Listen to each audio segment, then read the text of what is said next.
Tout de suite, les 4V. Bonjour Caroline Roux, vous recevez Julien de Normandie. Oui, Julien de Normandie, secrétaire d'État en charge du logement. Il va faire comme les autres ministres aujourd'hui, serrer les rangs, alors que le président va présenter son nouveau plan pauvreté.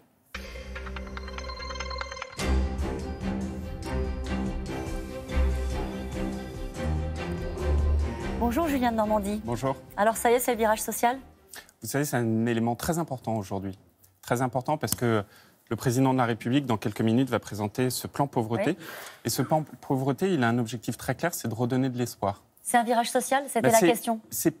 Moi, je ne considère pas que c'est un virage, c'est une politique sociale. Mais cette politique sociale, on l'a fait depuis le premier jour. Alors j'entends ici ou là les oppositions critiquer en disant que nous ne faisons pas assez de social. C'est l'opinion qui a aussi reçu ça. On voit bien dans les sondages, le président de la République était identifié comme le président des riches. Oui. Est-ce que c'est ça qui doit être corrigé aujourd'hui ? Moi, ce qui doit être corrigé, et ce sur quoi on doit insister, c'est que toutes les politiques qu'on fait depuis le premier jour, c'est à la fois libérer l'économie, mais c'est aussi protéger les plus fragiles. Moi, depuis 1 an et demi, par exemple, je travaille sur les quartiers prioritaires de la ville. Vous savez, on a dédoublé les classes de CP, on a renforcé considérablement la rénovation urbaine, on a fait énormément de politiques sociales. Pourquoi ça ne s'est pas vu ? Julien de Normandie, les Français ne l'ont pas vu. Parce que vous savez, le doublement des classes, ça s'est vu. La rénovation urbaine, où il s'agit de rénover, ça prend plus de temps. Donc beaucoup de nos mesures prennent du temps, mais c'est bien normal. Quand vous mettez en place des vraies réformes, malheureusement, les résultats ne se font pas du jour au lendemain. Ça se fait sur la durée. Et donc il n'y a pas de tournant. C'est important dans ce que vous dites. Une continuité. Et j'insiste dessus parce que moi, j'étais au premier jour du projet présidentiel. Ouais. Et ce projet présidentiel, j'invite tous ceux qui nous écoutent à le re-regarder. Ce projet présidentiel, il a 2 jambes. 1, libérer l'économie, redonner de l'emploi, et 2, protéger. Mais on a l'impression que vous avez retrouvé votre jambe gauche là, depuis quelques semaines. Et parce que ce plan pauvreté qu'on va annoncer dans quelques heures maintenant, ce plan pauvreté, c'est 1 an de consultation. Alors, moi aussi, j'aurais adoré pouvoir l'annoncer il y a 1 an, mais vous l'annonciez sans faire aucune consultation, sans déterminer exactement les mesures fortes qu'ils nous font faire. Tout ça n'est pas sérieux, c'est normal, et je pense que toutes celles et ceux qui nous écoutent le comprennent. Un plan pauvreté, ça s'établit sur la durée. La sanction dans l'opinion, je le disais, était assez forte. Est-ce que c'est aussi un plan de reconquête ? Est-ce qu'on peut l'assumer quand on est secrétaire d'État en charge du logement, de dire que, évidemment, il y a aujourd'hui un malentendu, je ne sais pas le mot que vous mettez là-dessus, avec les Français, sur la politique qui est conduite. Est-ce qu'il y a cette volonté de reconquérir aussi une partie de l'opinion qui n'a peut-être pas compris ce que vous vouliez faire ? Il y a une volonté de servir l'opinion. La pauvreté, on parle de quoi ? On parle de 9 millions de Français. Ces 9 millions de Français, ça fait des années, et vraiment des décennies, où on leur a répondu, vous savez, vous êtes pauvres. Il y a une sorte de fatalité en France. La pauvreté, c'est une prison. Vous êtes pauvre, vous resterez pauvre. Qu'est-ce qu'on faisait ? Mais on vous donnera plus. Mais qu'est-ce qu'on faisait exactement ? On vous donnera des allocations au fur et à mesure.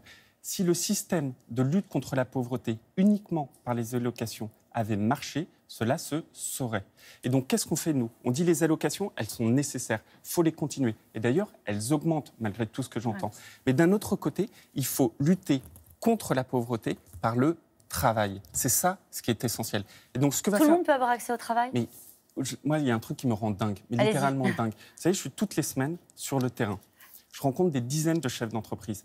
En ce moment, il n'y a pas un chef d'entreprise qui ne me dit pas « je n'arrive pas à recruter ». Pas un. Et au même moment, j'étais encore hier dans une formidable association dans le 19e arrondissement de Paris. J'étais avec une dame au RSA depuis des années qui me disait « mais moi, je ne demande qu'une seule chose, c'est de pouvoir travailler ». Alors, qu'est-ce qui cloche ? Cette dame, ça fait des années qu'elle attend une formation. Elle n'a pas accès à une formation. Et donc, on ne l'accompagne pas pour retrouver le chemin du travail. C'est ça qu'il faut faire. Et le président de la République, tout à l'heure, il mettra en avant des mesures fortes pour accompagner, dès le plus jeune âge, l'éducation, ensuite la formation, les jeunes notamment de 18 à 29 ans. Et enfin, l'ensemble de nos concitoyens pour retourner vers le travail. C'est que comme ça qu'on lutte contre la pauvreté. C'est en accompagnant et en redonnant le travail. Le président a choisi de mettre, je le cite, un pognon de dingue ? 8 milliards ? Mais vous savez, moi j'adore les petites phrases. Ce sont les siennes. Hein. Oui, mais au-delà de ces petites phrases qui ont fait ici ou là des critiques, au-delà de ces petites phrases, encore une fois, on parle de 9 millions de Français qui sont dans la pauvreté, 3 millions d'enfants. On parle d'un système social et économique qu'on a vécu pendant des décennies, qui n'a pas suffisamment marché. Je ne dis pas que c'était mal, les allocations sont nécessaires, mais ce n'était pas suffisant. Et donc là, on prend ce virage du nouveau modèle économique et social, si vous voulez, j'emploie le mot de virage, ce virage du nouveau modèle économique et social, où pour lutter durablement contre la pauvreté, pour sortir de cette assignation à pauvreté, on accompagne les gens vers le retour à l'activité. La difficulté, c'est qu'à ces gens-là, vous allez leur demander de la patience parce qu'accompagner, transformer, ça prend du temps. Augmenter des allocations, ça permet de faire face à l'urgence. C'est là où je ne suis pas totalement d'accord avec vous. Les allocations, c'est tout de suite. Je suis d'accord. Ouais. C'est pour ça qu'il faut les maintenir. C'est pour ça aussi qu'il faut bien les cadrer. Par exemple, les allocations, ce qu'on appelle le RSA activité, pour accompagner les gens. Celui-là, on l'augmente fortement. Et puis d'un autre côté, il y a des dispositifs comme la garantie jeune. La garantie jeune, c'est quoi? On va les renforcer. Le président l'annoncera tout à l'heure. C'est tous nos jeunes, de pouvoir les accompagner, mais dès maintenant, vers le chemin de la formation de l'emploi. Et ça ne sera pas dans 3 ans, c'est dès maintenant. Combien pour le logement? Quoi pour le logement? Le logement, aujourd'hui, dans la pauvreté, vous avez ce qu'on appelle le mal logement. C'est des millions de Français qui sont mal logés. Alors, il y a 2 choses qu'il faut faire. Le premier, c'est sortir les gens qui aujourd'hui vivent dans de l'hébergement d'urgence, des hôtels, des centres d'accueil. Il faut les sortir de l'hébergement d'urgence. Il y aura la création de 8000 places d'hébergement d'urgence? Alors, il y aura le renforcement de l'hébergement d'urgence avec 8000 places supplémentaires. Un élément important, surtout pour les femmes et les enfants. Parce que ce qui est tragique aujourd'hui, c'est qu'on s'aperçoit que dans ces centres, il y a beaucoup de femmes et d'enfants. Mais au-delà de ça, il faut sortir les gens de cet hébergement d'urgence pour leur donner un vrai logement. Hier, j'étais dans une association qu'on soutient fortement, qui s'appelle Un Chez Toi. Et ce Un Chez Toi, c'est une association qui permet aux personnes d'avoir un véritable logement, un véritable appartement, financé en grande partie par l'État. Et pourquoi c'est nécessaire?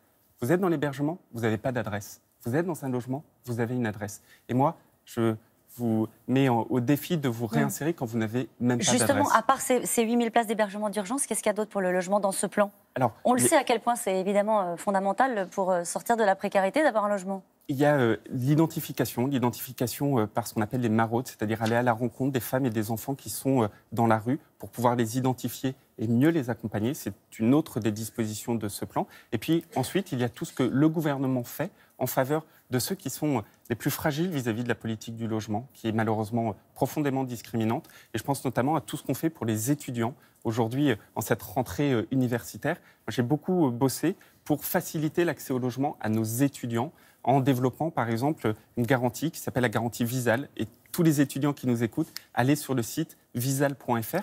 C'est une garantie qui vous permet d'avoir une caution, d'arrêter de demander à vos parents, grands-parents, mais d'avoir une caution directement pour vos propriétaires. Juste un mot très rapidement. À une semaine de sa convocation par le Sénat, Alexandre Benalla a parlé des petits marquis du Sénat. Il a expliqué qu'il n'avait aucun respect pour le Sénat. Est-ce qu'il est allé trop loin? Je ne sais pas. Et puis là aussi, c'est du commentaire de commentaire.